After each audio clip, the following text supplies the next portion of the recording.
Welcome to the Mini Transat Mission, an offshore sailing podcast. I'm your host, Peter Dimmesnath, and this is episode number 8. Welcome back to another episode where we talk all things related to the Class Mini 650 and the Mini Transat. It is Friday afternoon, October 20th, and I'm recording this from Santa Cruz de la Palma in the Canary Islands once again. In this episode, I want to recap the first 4 days from the leg 1 of the Mini Transat.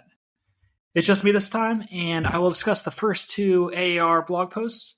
And for those of you who are not familiar, AAR is just a term in the military that we use called after action reports. That's a pretty standard, normally more of a standard template or a thing that we do after every training or operation or deployments or things like that. We type out after action reports, so we call them AARs. So that's just the format I've been doing for these post-race recaps. My format's definitely a little different from the military ones, but it's just the kind of idea, the concept of doing an AAR after every single race. I've kind of enjoyed being able to share all the details with you. So for this episode, I will read through part of the blog post from parts 1 and 2 and some additional commentary that didn't make it into the writing. So I'll try to give you guys a little additional insight into the first couple days of the race. These posts are up on my website now, so make sure to check them out at pgnoceanracing.com. All right, let's dive into this. Mini Transat Leg 1 AAR Part 1. Breaking down the first 2 days of the race. The start of the 2023 Mini Transat was originally planned for 24 September. However, due to severe weather approaching the Bay of Biscay, it was postponed to the following day. As the forecast updated and with the addition of a waypoint to force the fleet towards the southern part of the bay, the race was fortunately able to proceed. So, it's kind of funny. This has been a 3-year-long project getting up to this point, and having that extra 24 hours actually ended up being very beneficial. Because, how things go when you're getting ready for a big offshore race. There's always last-minute things that happen. You sometimes get a little behind timeline. And, oh, by the way, just, myself work on the boat, plus the help with Jane Millman, my girlfriend, who came in for, the last 2 weeks while I was over there. So huge help from her, but it's just 2 of us work on the boat. So having that extra 24 hours, definitely not a bad thing for going offshore. And plus just trying to figure out the weather with the big low pressure system that was approaching the Bay of Biscay. It was a smart call that the race committee did, delaying the race by a day. But with that being said, we didn't know this, when it was postponed initially, you don't know when they're going to actually do the race. So we found out the night before the actual start date. So it's not, it's nice having that delay, but you also don't know exactly when you're going to be starting. So there's a lot of uncertainty that goes into it, which makes for an interesting situation. And it was a little bit of a shame because the race was supposed to be on Sunday, which is really cool because a lot of the town comes out. Everyone's off work, obviously. But, having it on Monday, still had some great, supporters come down and everything, a lot of locals, but just not as big as it normally is on a Sunday. But it is what it is. So on 25 September, the race was scheduled to start at 13:30 local time. So that's 11:30 UTC, which note I'll be talking more UTC throughout the rest of the race. But it's 13:30 local time. With 90 minis in the fleet, there was a long starting line set. All of the series and prototypes, or protos, start at the same time, but are scored separately. So I think that's a really interesting fact that we're all on the starting line together. A lot of the prototypes are a lot faster than the series boats. But it's pretty cool being on the line at the same time. And then, we're scored separately. They do an overall ranking, but normally the prototypes finish first. So that's why the series have a different ranking. And it makes sense. I mean, we have shorter mast, shorter keel. We're made out of fiberglass, aluminum masts. The protos are made out of carbon fiber, cannon keels, bigger masts. Like it just makes sense. But this certainly factors into the game plan when trying to get off the starting line. It's generally, you don't want to necessarily start right next to a proto, but as you'll see, that isn't always possible. So there's a great video on YouTube that I have on there with some highlights from the first 2 days of the race. Go check that out. And I put in some footage from the live start that was captured by a drone from the offshore social club. So they did a great job capturing the start. So definitely go check that out. So while in sequence, the race committee put us into a brief postponement, and that really helped me out for a few reasons. First, when we went into the sequence, I was farther down on the line on the right side towards the race committee boat, and I wanted to sail up to the pin end or the left side. So with that large wind shift to the left, it was taking longer than planned to get to the favored end of the starting line. So that postponement definitely helped me out. And additionally, another big factor is the Class Mini usually prohibits the use of bowsprits and struts deployed before crossing the starting line for safety reasons. However, this rule was amended so that the boats could have them deployed, but only if they were to immediately use that sail, their Code Zero spinnaker, on the pole at the start. This amendment to the rule was supposed to prevent boats from gaining any advantage they might have with their bowsprit deployed. When you think about keeping boats away from you and everything, gives you a little more room throughout the starting sequence, and had to do with the spirit of the rule. Little interesting tidbit on this. So they amended the rule, but they weren't very clear on it, in the sense where at the night before the start of the race, they told us in person, if you deploy your pole, you have to use a sail with it. So again, the Code Zero that's furled or the spinnaker. But it wasn't very clear because it's not written in the rules that you had to use a sail. So in theory, you could have your Code Zero furled, and then you choose at the start. Do you really want to go with that Code Zero? Do you not? But they basically explained to us, like, spirit of the rule, we're allowing you to do this. It's amendment. So if you're going to use the spinnaker pole and have it deployed, you have to use a sail. So kind of a little bit of a gray area. It wasn't in writing, but they told us at the skipper's meeting. And so it was a really big factor that we had to consider. So as I keep on reading this, the use of bowsprit was a big decision that each skipper had to make before going to sequence, because it takes time to set it up and distracts you while maneuvering within the fleet.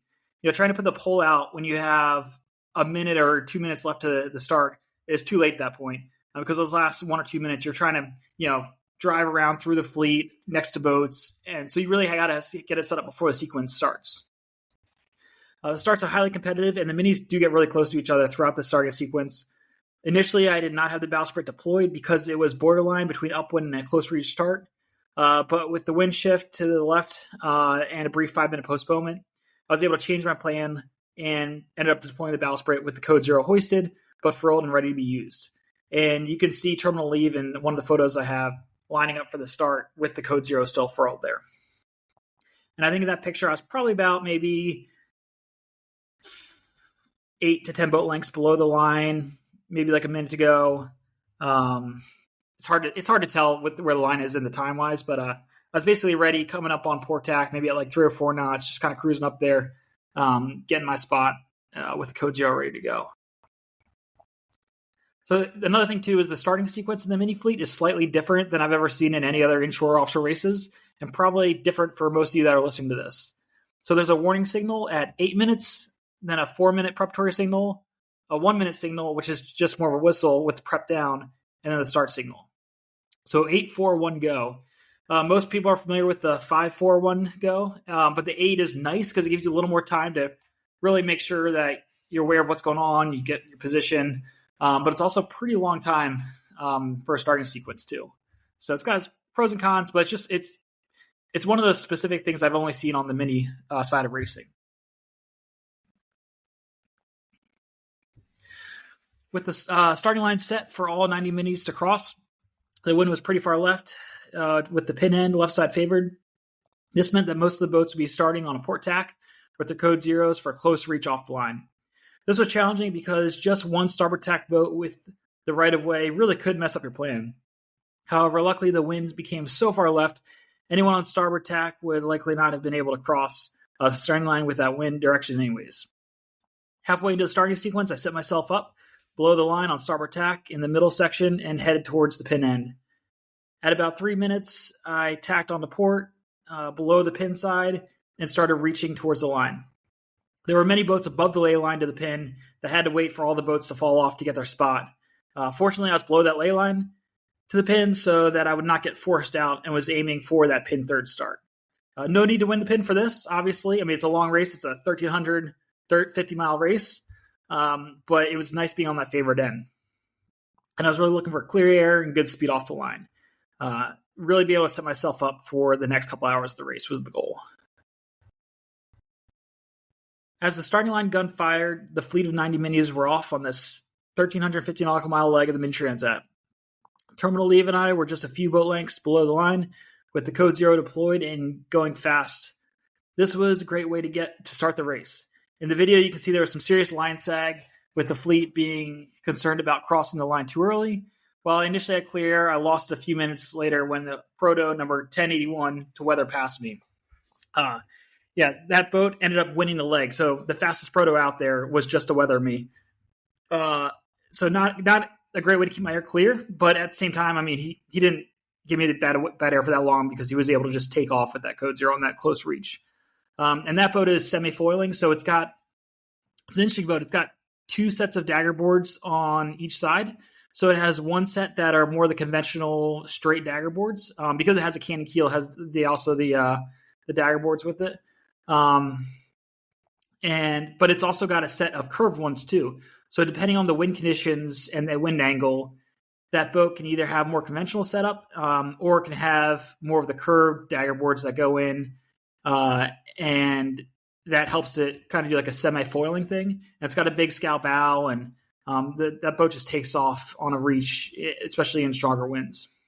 So not great starting right below it, but it was pretty cool starting next to that brand new proto that was coming off the line. And the line sag, it's interesting. I thought I was a lot closer to the line than when I actually saw the race footage later on. I realized I could have gotten up there a little sooner. But I think I also remember, too, it was part of it, one, I definitely did not want to be over early. But then the other thing, too, is when I did realize I was a little behind, it's, to get the boat up to speed, I could have pulled the trigger maybe about 15 seconds sooner to get up to speed, but maybe 15, 20 seconds. But overall, I was pretty happy with the start. Unfortunately, I was unable to match similar angle and speed to the boats around me. Going into this race, I knew that my boat's design struggled on the closest of reaches, where you were almost sailing upwind with code zero. The boats around me quickly sailed by and headed into the distance. To say I was frustrated is an understatement. Yeah, definitely. I spent 3 years preparing for this race just to be in the back of the pack within an hour after the start. I was angry and disappointed in myself.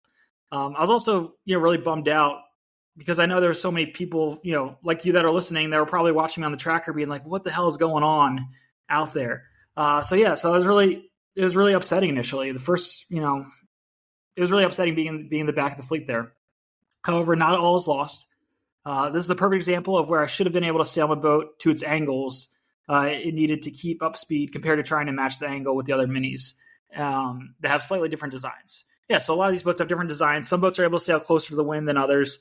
And I could either just turn down a couple degrees and clear my air and get the good boat speed with the code zero, or I could have sailed closer to the wind and furled the code zero and gone just sailing upwind, which probably would have been the better call because of the wind shift coming up later on. But it was still difficult to accept that reality in the middle of the fleet at the start at the time. So a good lesson learned there. It's just one of those painful lessons and painful things I got to do on my boat. So the first race within a race. When you can think about this race is really set up into race one is kind of getting out of the Bay of Biscay and going around Cape Finisterre. The next part is sailing off of west coast of Spain and Portugal there. And then the next part of the race is really the big part from the Canaries across to Guadeloupe. So this first couple hundred miles out of the Bay of Biscay is really a big part of the race. So going into that, with an east-southeast wind, our first leg was 215 nautical miles to the southwest towards a waypoint that we were required to leave to starboard. It was about 30 nautical miles north of Gijón, I'm guessing that's how you pronounce it, in Spain, and 2/3 the way out of the Bay of Biscay. This was the waypoint designed to keep the fleet away from that more severe weather I was talking about before, towards the northern region of the Bay of Biscay.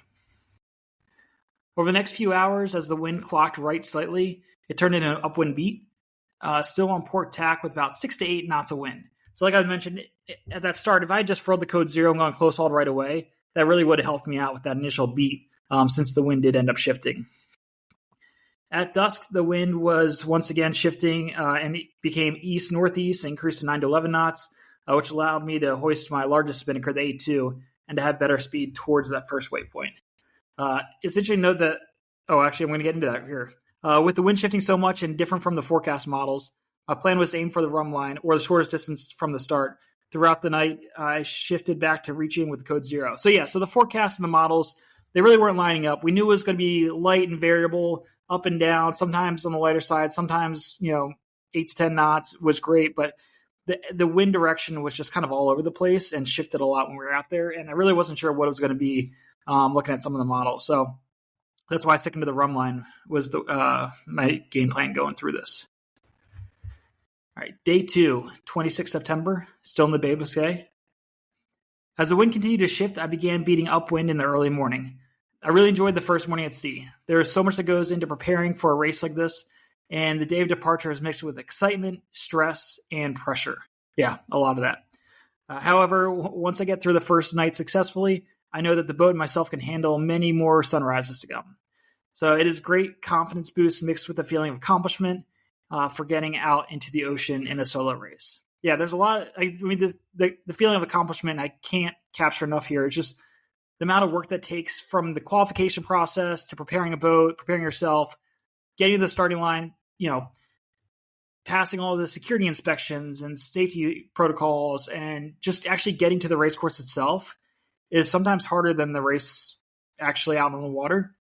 Obviously it's not easy sailing a 21-foot sailboat out in the Atlantic Ocean, but sometimes just being able to get that opportunity to get out there on the starting line, it can even be harder. So yeah, seeing that first sunrise, it's a pretty emotional experience when you're out there, regardless if it's a 500-mile race or a 1,000-mile race or whatever it is. It's an awesome feeling. At about 0700, which, by the way, side note, all times are now in UTC. So French is plus 2 hours, 2 hours ahead. So now we're talking UTC, which just kind of helps keeps everything standard. I was once again reaching with the code 0 in about 10 to 12 knots of wind coming from the northwest. Everything was going well until I was down below and heard a bang, and the boat leveled out quickly. When this happened, I kind of had an idea of exactly what it was, because this has happened before. So the weather strut bar, which supports the line that holds the spinnaker pole in place, bent 90 degrees when the boat loaded up in a puff of wind. This was really frustrating because this strut was brand new, and it should not have failed that quickly. I just bought it from the boat builder earlier that season, and it happened once before on my first season, and I learned how to prevent it by basically angling the spinnaker pole to weather when the breeze really picks up. And even though I'd used this technique, the strut still broke. It was definitely a weaker strut than the one I had originally, but I was hoping it would work for it, and it just wasn't as strong. So I got so basically I had 2 new struts and 2 old struts. Of the 2 new struts, one broke that second day, and then the other one was fine the rest of the race. So it was just one of those, I think the boat just had a lot of pressure on it, loaded up, close reach, code 0, got a puff, and it just couldn't handle it. So, but I was prepared for this and quickly dropped the code 0, which dropping the code 0 when it's not furled on deck is never awesome or fun, but it came in pretty easily. And then I replaced the strut with an older one and hoisted up the sail and kept going. So that whole evolution was probably only about maybe 10 to 15 minutes long. Probably took the longest just to get the sail down and go find the strut down below in one of my stack bags that have all my gear in. But yeah, it got it back up and we're going. Also, another side note, I have a lot of these good pictures of the race tracker. So you can look at the whole race tracker online, but then I also took some screenshots of the race tracker that you can find in the blog post as well. So you can kind of see what I'm talking about. So right now I'm kind of halfway through the Bay of Biscay, heading southwest towards that waypoint. Late in the afternoon and early into the early evening, the wind softened and completely died. It would not be the first time in this race that the wind died, though, unfortunately. One of the support boats motored by and took a few pictures while I was eating my dinner, and there was not a breath of wind at all, and all I could do was wait for it to fill back in. So it's funny, you'll see the 2 pictures. One is I'm eating dinner. It was kind of funny because they motor by and you wave hi and hey, and then they kind of just hang out there for a little while. And it's almost kind of awkward because you're just like, all right, I've already said hi to you, 5 times already, and they all speak French. They barely speak any English, and there's not much you can really say because you're just drifting out there. I think I even had my code 0 furled and the jib down on the deck because the waves were bouncing the boat around, and it was literally 0 knots of wind. But as I saw them motoring by, I was like, all right, I'm going to put the sails up so at least I get a good picture. And so that's what you guys are looking at in there. And then I was just eating dinner, and you can see the main sheet's tight because I just had the main sheet cranked in so the boom wouldn't be banging it back and forth. And I had the code 0 up and furled, so it was ready to go. So the second that puff comes in, I'm ready to unfurl the code 0 if I need to.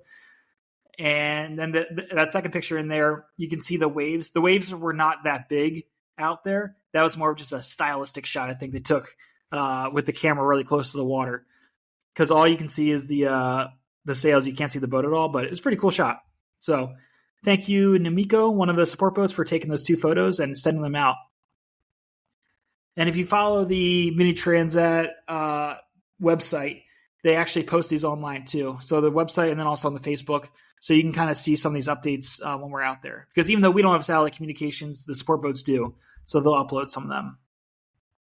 Now getting back into this, the evening of day 2, we experienced another wind shift. So I hoisted the A2 spinnaker with clear skies and a rising full moon. It was turning into an awesome evening. As the wind increased and to the high teens, terminal leave was surfing down waves. With the wind speed continuing to climb into the mid-20s, I changed to a slightly smaller A3 spinnaker and reefed the main. The boat speed was consistently over 10 knots, and we were knocking out the miles in that evening. So the boat speed was consistently over 10 knots. If you look at the tracker, it was showing about 8.5 knots overall. But that's, if you see that, we were actually going over 10 knots for a lot of that. Knowing this wind direction would not last forever, sleep was not going to happen. I stayed up all night, hand steering most of the time to maximize the boat speed, surf down the waves, and try to prevent the boat from wiping out. While the autopilot was great, it had some difficulty with the boat being powered up, and the wave direction that night. So that's the end of part 1 of the AAR blog post. And we're going to go into part 2 now. So let's shift over to that.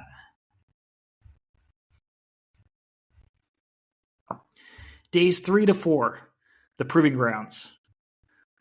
As I mentioned in the conclusion of part 1, on the second evening of the Mini Transat, there was clear skies, a rising full moon, and the wind was increasing from behind.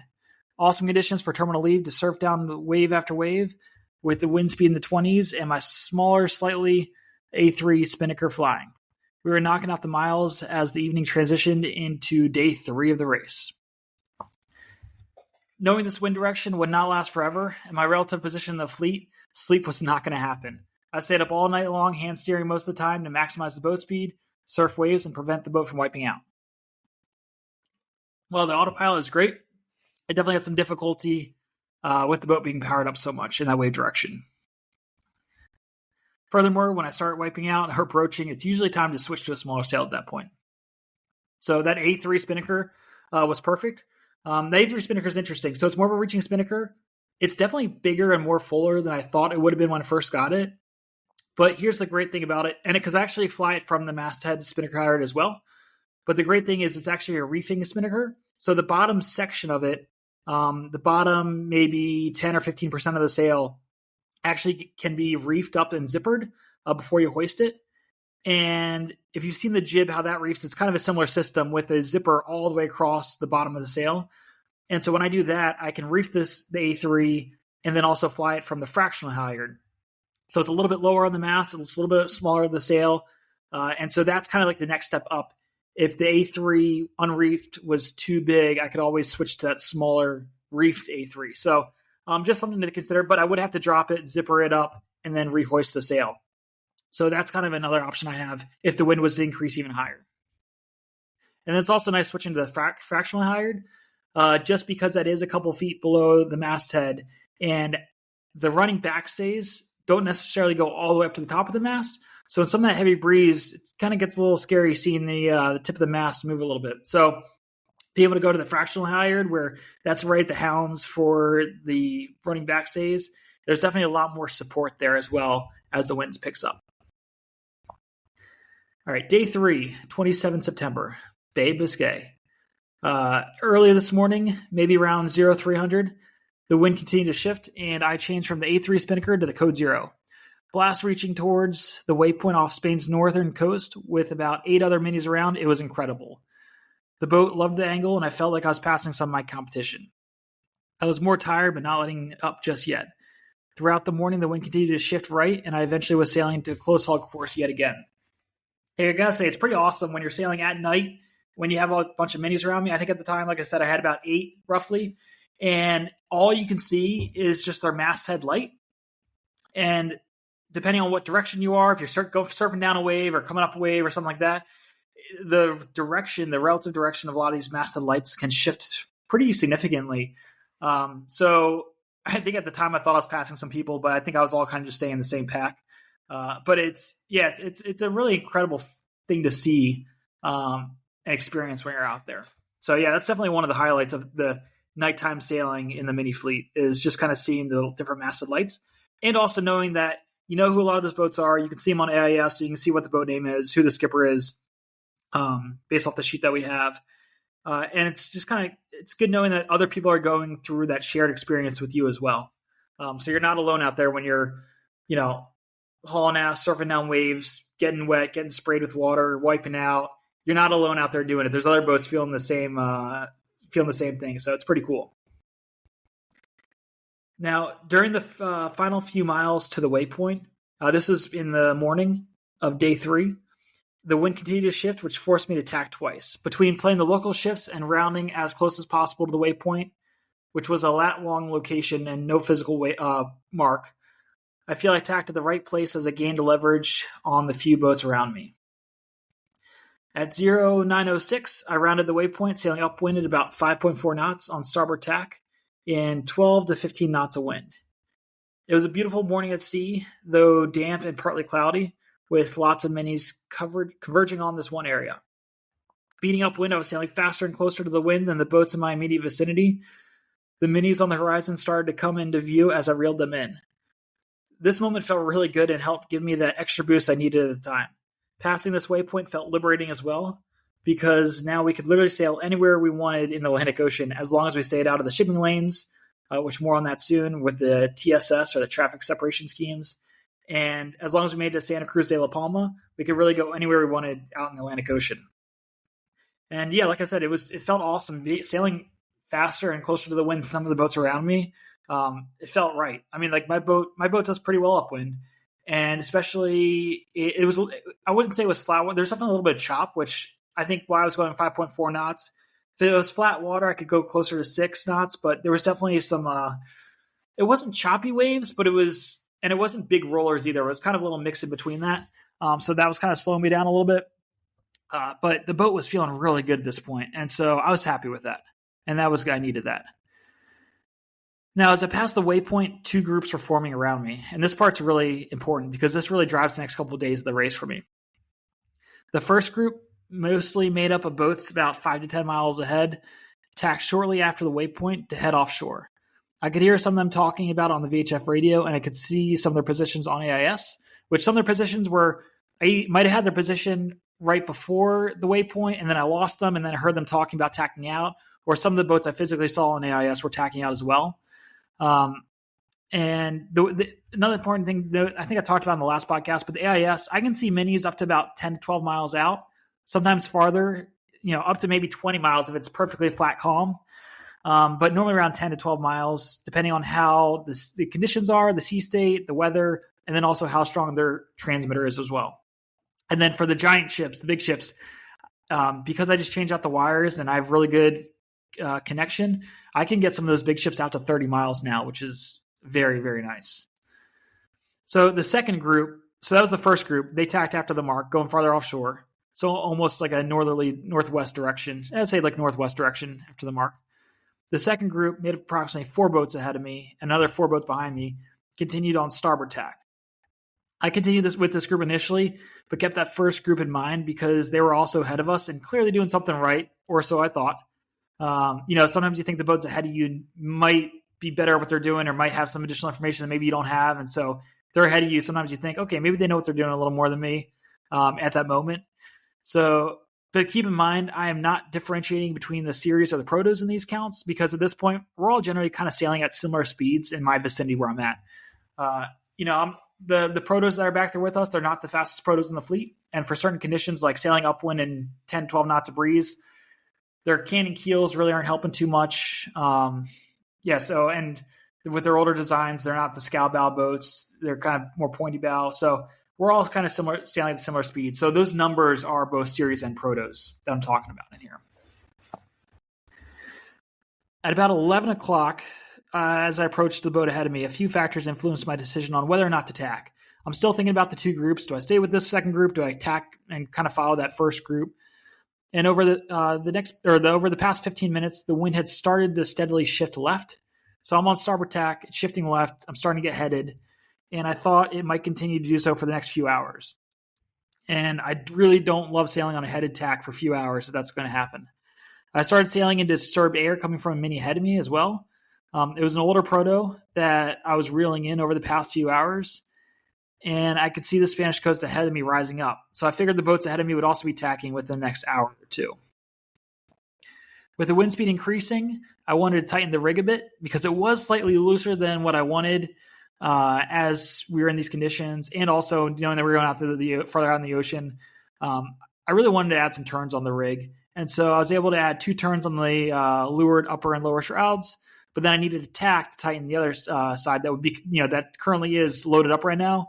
If I tacked over, that'd become the leeward side, and so I'd be able to tighten those to balance them out as well.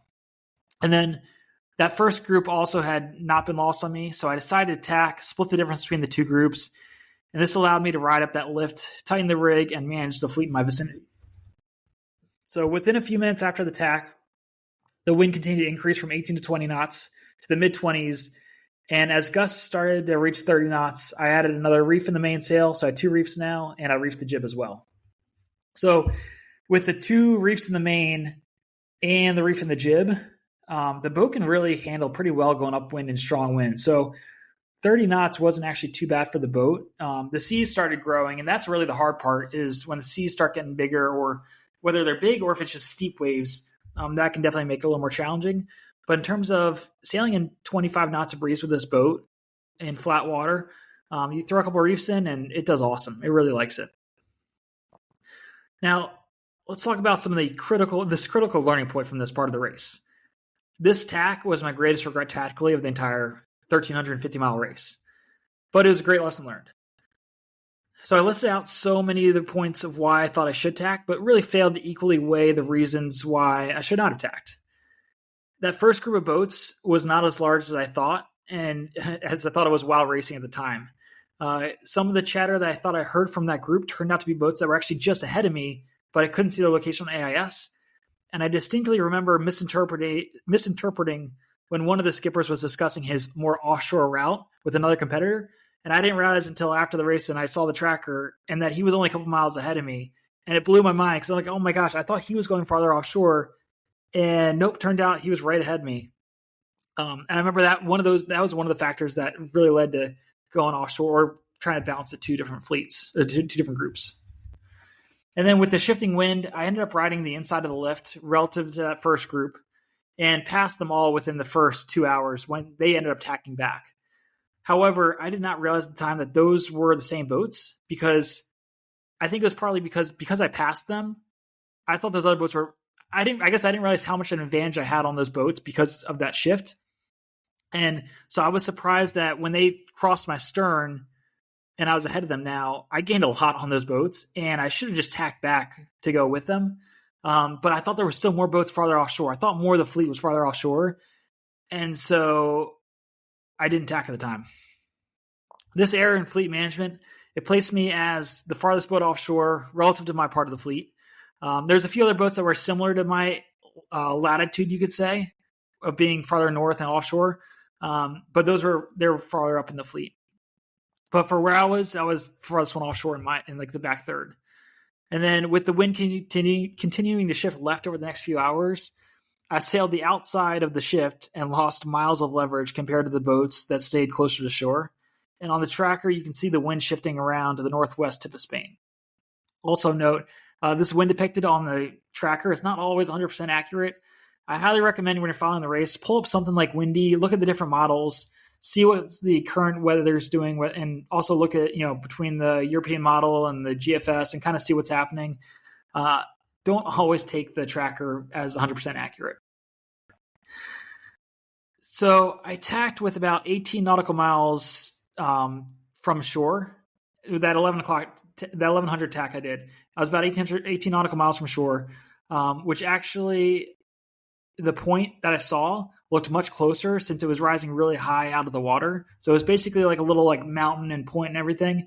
And so while no minis got really close to land, I think a couple got within maybe 5 or 6 miles, but not super close. It was a poor assumption thinking that the boats would be tacking out within the next hour or two. because also many got lifted when they got closer to land and they didn't end up needing to tack at all. And so once they got around that point, it really opened up farther to the southwest. And so they were able to continue on that starboard tack. And those who did tack maybe an hour after me, they still gained a significant advantage because they were closer inside of that left shift. And I could have just short tacked to clear my air, tighten the rig without moving all the gear down below, and then tack back maybe a few minutes later. And this is really where fleet management is key. And I did not need to sail away from this closer group that I was with. I think I was really trying to catch that farther group that was up ahead, which note, I also didn't realize, like I said, I didn't realize I'd passed them.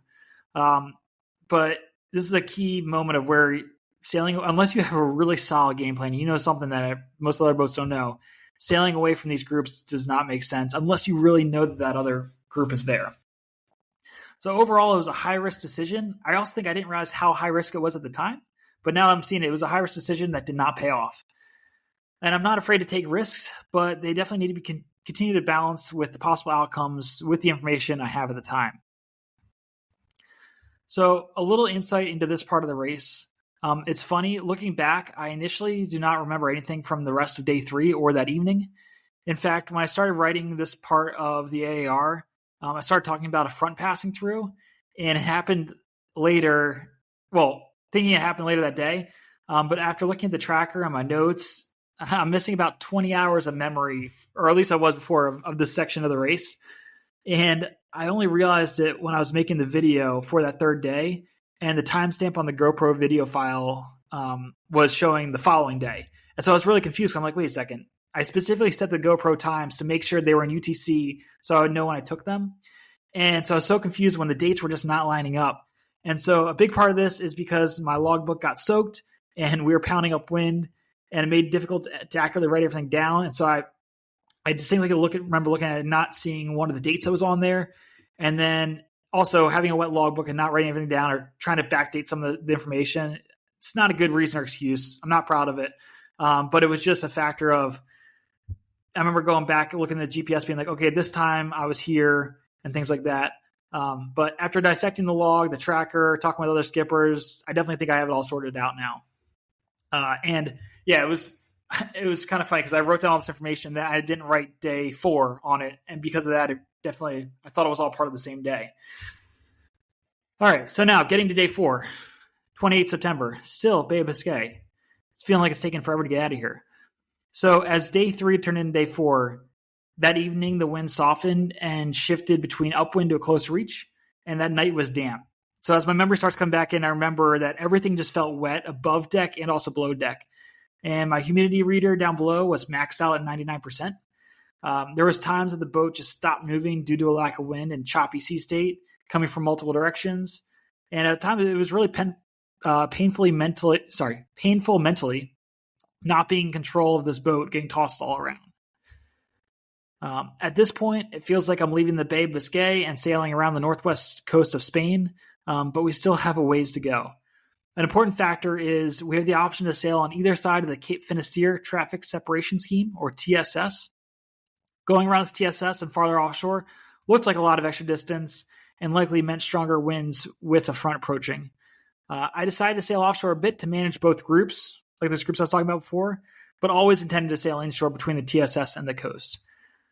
These TSSs are no joke. It's kind of like trying to cross a highway. You can't. It's kind of like you can't walk across I-95. That's what these TSSs are like. You're not allowed to cross through them, and you'll get kicked out of the race if you do. The other factor too is when they initially set us up for this race, they actually wanted to send us outside of that TSS due to the orcas that are normally close to Portugal. But once the wind conditions changed, they gave us the option to go inside or outside the TSS. And so that was another big factor for a lot of people, was like, do you go inside knowing that there's higher risk of orca attacks? But based off that and the weather and everything, most of the fleet decided that the risk was manageable and decided to go inside the TSS. Something to note on that, only one series boat and 3 protos sailed outside the TSS. It was not necessarily the winning move, but that one series boat did end up 5th. They did very well. And the other 3 protos, they didn't do, I think they were like mid-fleet. They were mid-fleet going around it. So it wasn't like a massive gain if I had gone around the TSS. I think at this other point too, I remember that night when the wind was just non-existent, and it was, I think I had to furl the code zero for a little bit. I was just drifting there with no wind, and the waves are just knocking the boat around. It's so painful when you hear the running backstage just hitting the sail, and you got to just cleat down the main sheet so the boom doesn't go back and forth, and cleat down the traveler. It sucks. But it was even worse. So I think for a lot of it, I didn't see any boats around. I saw one boat on the AIS tracker for a little bit. But just knowing that I was in the back of the fleet and then not see anyone for that next evening was just mentally, it was very, very tough. So I was definitely struggling with that.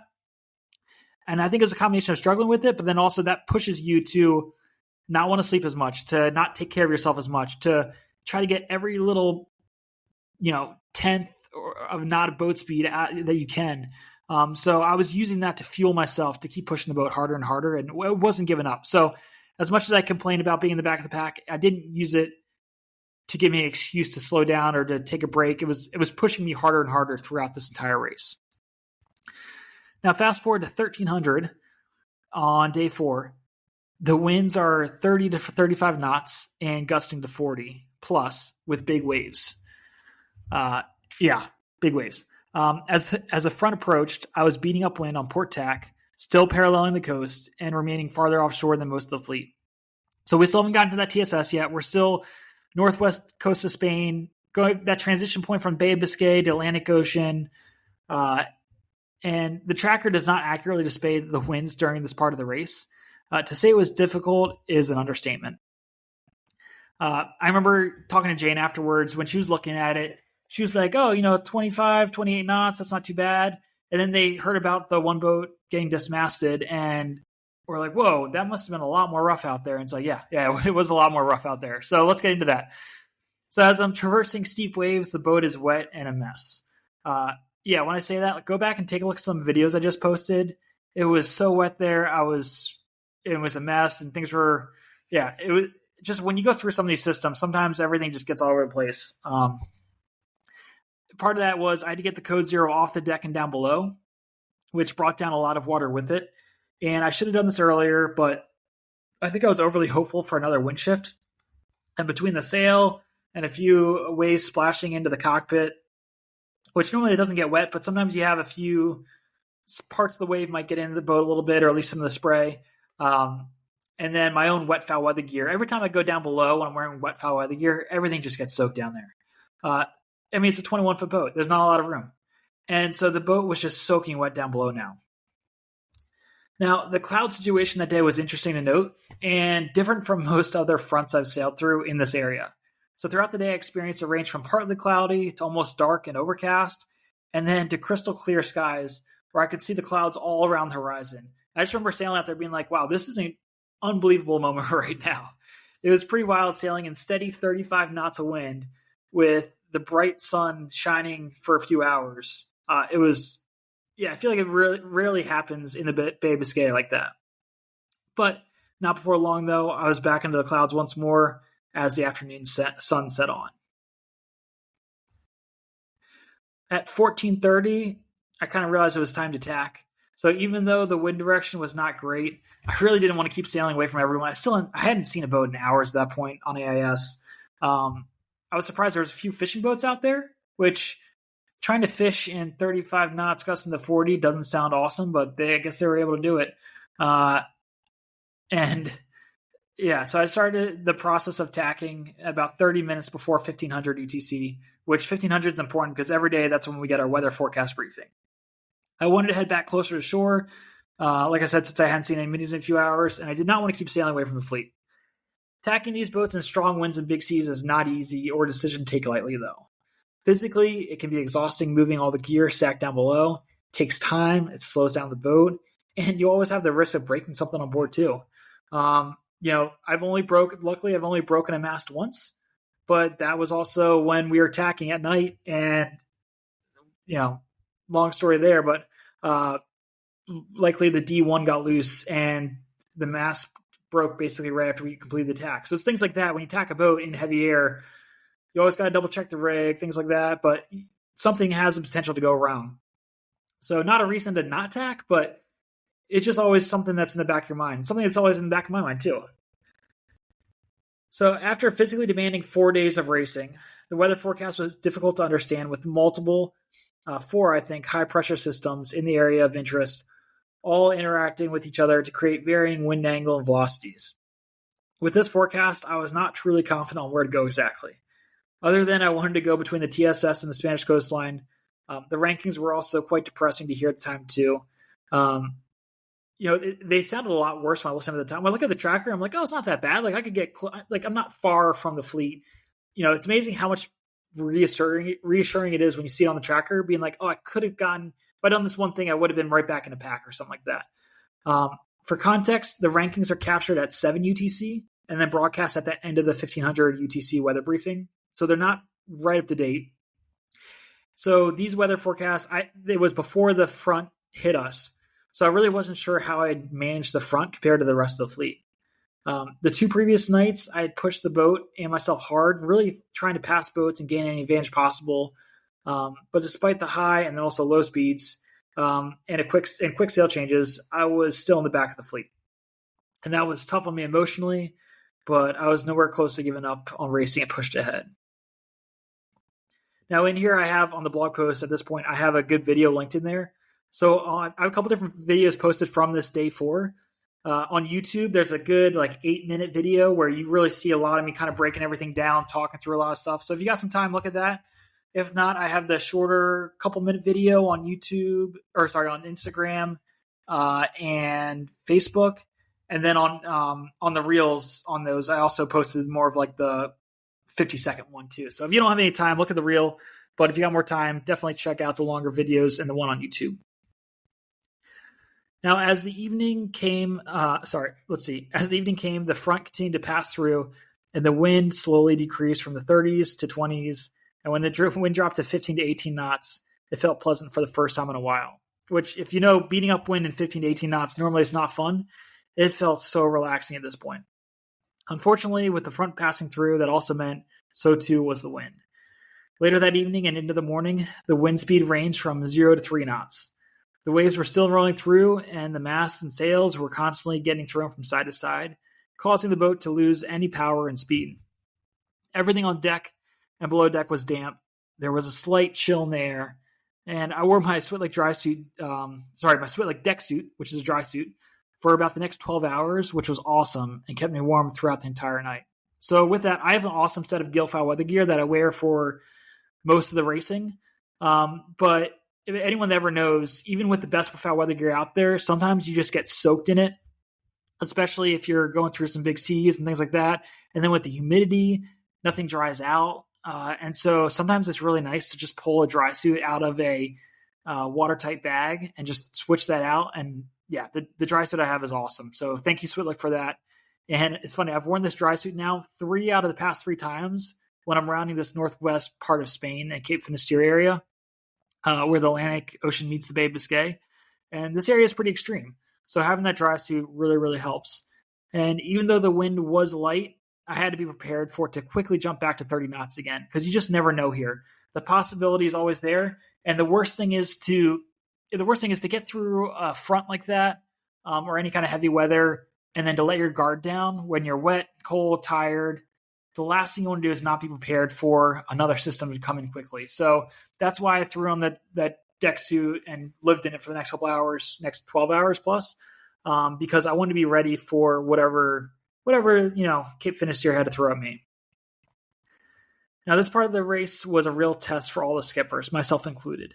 Mentally, I struggled at times with the wind, then the lack of wind, being wet, and being in the back of the fleet. I never took my foot off the gas pedal, so to speak, but I had way too much time to contemplate each tactical and navigational decision up to that point. Also, part of the time is I had an awesome MP3 player playing music and podcasts and audiobooks up into that 3rd day. And then somehow it got wet when I think it was charging. And for the rest of the race, I did not have any music on board or anything to listen to. So when you talk about contemplating your tactical decisions and you can't distract yourself with any sort of music or, podcasts, talk about painful. So, and it's not easy because you can't have your phone out there to listen to anything because you got to turn your phone into the race committee. So for the MP3 players, you have to find one that doesn't have any sort of GPS in it or satellite communications or phone connectivity, because anything like that will get you disqualified. So Yeah, so Jane was able to find some awesome MP3 players for me. So yes, I had one for that. It got broken. I am buying 2 new ones, so I have a backup for this next leg. So that's definitely going to help. I would learn a few days later that one of my fellow competitors had dismasted during the front, but made it safely to the Spanish coastline, and he ended up retiring from the race afterwards. I heard also the reason why he really retired from the race was not because of the dismasting. Obviously, that's a challenge, and he was going to try to fix the mast or get a new one or something like that. But I heard I don't think he had good fenders on the boat or something like that, and that the boat got smashed up when he got pulled into that Spanish port, getting tied up next to a concrete pier. I heard the boat got a lot of damage from that. So something to factor in is always being ready, have some fenders, be ready for pulling into port, that kind of thing, which I got some extra fenders on my boat. So yeah, that was tough to see. So the day prior to his dismasting, we actually crossed paths within a mile of each other. And I specifically remember him sailing right behind me. And he ended up being part of that group one that was trying to that chase. And he sailed right behind me as we kept on going. So it's tough for that. And then he's a friend of mine, consider him a friend out here. We've had dinner together before some of the other races, and we see each other on the pontoon. Leading up to the start of this race, he was probably 3 boats down from me in the pontoon, and exchange tools and say hi to each other every day. And so it's tough. The reality of the situation really hit close to home to me when I heard about that. But I was really glad to hear that he was okay. And then later on, I discovered when I was looking at the tracker, I was only about 20 miles northwest of his location when he dismasted. So those were, I was in the same kind of conditions that he was in. And then while racing, I also heard over the VHF radio another friend that had to climb his mast in the large seas to tighten his leeward D2 shroud. So this shroud was going from his first spreader up to the mast, just below his second spreader, and it had unwound and come completely loose. And you only noticed this when the mast started making a strange noise as it was bending uncontrollably in the middle between each wave. A week later, shortly after the finish, his bruises were still visible from slamming into the mast while he tried to save his rig, which he saved it successfully. But he also said the first 2 threads of getting that D2 back on there took about 30 minutes for him to screw it on because the waves were just knocking the boat around. He's getting thrown around and beat up. And it's incredible the lengths that many sailors and most offshore sailors will go to protect their boats. And, that's because the edge between racing and survival can quickly turned into a fine line. So I'm glad he got that sorted out. It was awesome to have him on the race course. I heard him on the VHF radio a lot. We talked a few times out there. I'm glad he was able to get it all sorted out. But, it's like what I was talking about, tacking and things like that and just being out there in heavy weather. Always got to check the rig and, check the shrouds. So overall, I came out of this front unscathed and ready to continue racing the next 1,000+ nautical miles left of the race course. As the title states, this section of the race was the proving ground for the fleet. This was definitely the hardest stretch of this leg. And surviving the front off the northwest corner of Spain as you depart the Bay of Biscay can be more difficult than the next 5 days combined farther offshore. The power and force of the wind gusts combined with the steep waves has a serious potential to be boat-breaking conditions. It is days like this in the Mini Transat which remind me why the race qualification process sets the bar high for entry. The fact that only 1 boat dismasted is a testament to the race organization's decision-making with the start delay and the additional waypoint, and also my fellow competitors' years of preparation. Most people it takes 2 to 3 years to get ready for the Mini Transat with all the qualifying races and the training and getting your boat ready. This is not just hey, go do a couple practice days and go out there and do the Mini Transat. It takes a lot of preparation, and these proving grounds was the culmination event of that. So really happy to see. So make sure to check out the next AAR Part 3, where I sail around Cape Finisterre and along the coast of Portugal. Got some good downwind sailing coming up. All right, so that's the end of Part 2 of the AAR. Let me pull up my other notes, see what we got here. So that's a nice little recap there. That's really it for episode number 8. Remember, sign up for the emails, pgnoceanracing.com. I got some more parts of this AAR. They'll be emailed out coming soon. So for the full breakdown of this race. Also, support this campaign. donate. USPatriotSailing.org, tax-deductible donations, or through my GoFundMe page. Both of the links are on my website. We have a few more people donating. Thank you so much to everyone that's donated in the past, whether you've donated once or multiple times, whether it was 3 years ago or just last week. Thank you to everyone who's helped out. It really goes a long way. I have a lot of awesome sponsors, I've said before, that helped out a lot with a lot of the gear and some of the funding, but there's so much costs that go into this logistically and just time-wise of, Airbnb rentals, flights, just living out here I'm out here for 3 weeks, with no job right now. So all of it goes a long way to really help pay the bills and get the boat out the starting line, because everything is a balance between safety and cost and performance. And it really, really does help out a lot. So thank you so much to everyone out there. If you're listening to this on Spotify or Apple Podcasts or wherever you listen, definitely hit a review or the subscribe button. Follow, hit the subscribe button, and then also leave a review. That definitely helps. And then follow me on social media at Facebook or Instagram, YouTube at PGN Ocean Racing. And then let me know what you want to hear about. Or if you have any questions, I'm happy to answer any questions, whether you're just casually interested in about the Mini Transat, or maybe you are thinking about doing a campaign for the 2025 race or 2027 or whatever Mini Transat, and you want to do it one day, you're just not sure when, or you're thinking about jumping into it. Send me an email. Ask me questions. I'm an open book. I'll tell you all about the awesome parts of it. I'll also tell you about the challenges and my recommendations of getting from point A to point B and how you can make it happen for your own situation. Let's talk through it. So I'm always interested in talking to anyone that's interested in the Mini Transat to do it themselves, or that are just curious about what it's like out there on the water. Feel free to send me an email. That's peter@pgnoceanracing.com. And when I'm out at sea doing this race, if you have any questions that you want to get answered about anything, or you got some suggestions, you can also email Jane at pgnoceanracing.com. And she's more than happy to kind of explain some things too that you might be wondering about what's going on. Now, just 8 days left until the start of leg 2. It's coming up real fast. With that, thank you for listening to the Mini Transat Mission.